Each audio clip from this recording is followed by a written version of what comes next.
La Fédération nationale du secteur de la culture et des arts FENACICA a été en assemblée générale au week-end écoulé.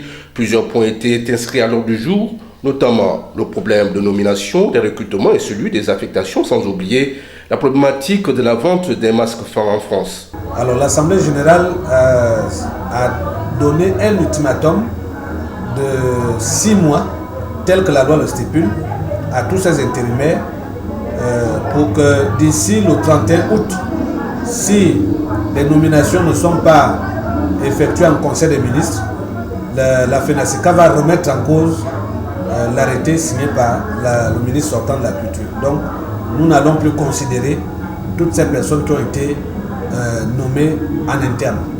En ce qui concerne les affectations, l'Assemblée générale demande que une commission chargée de traiter sur les questions d'affectation soit mise en place au plus tard le lundi 8 août. Le lundi 8 août 2022. Le deuxième point concernait les recrutements. Les recrutements. Donc, ce qui concerne les sortants écoles de l'ENAM, nous avons aujourd'hui 25 personnes qui attendent d'être recrutées. Et quand ces 25-là auront été recrutés, on aura terminé avec les sortants écoles de l'ENAM. Et donc, c'est tout à fait normal que la FENACICA demande que d'ici avril ou au plus tard fin mai, que ces 25 sortants écoles soient recrutés effectivement. Point 4, la problématique du masque gabonais, Ngil, vendu aux enchères à Montpellier à une somme faramineuse de 2 milliards de francs CFA. Pour ne pas dire 4 millions d'euros.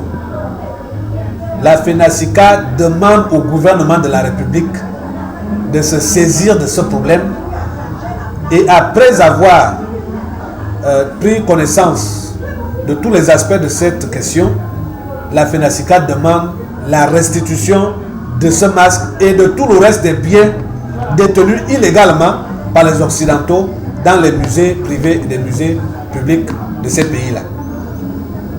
On a souvent parlé de biens mal acquis. Voilà un cas patent de biens mal acquis. Qui a remis ce masque à ce collectionneur privé? Voilà. Donc, nous demandons à ce que le gouvernement rentre en contact avec les autorités françaises et les initiateurs de cette vente aux enchères pour que ces derniers puissent restituer ce bien qui rentre dans le cadre du patrimoine national du Gabon.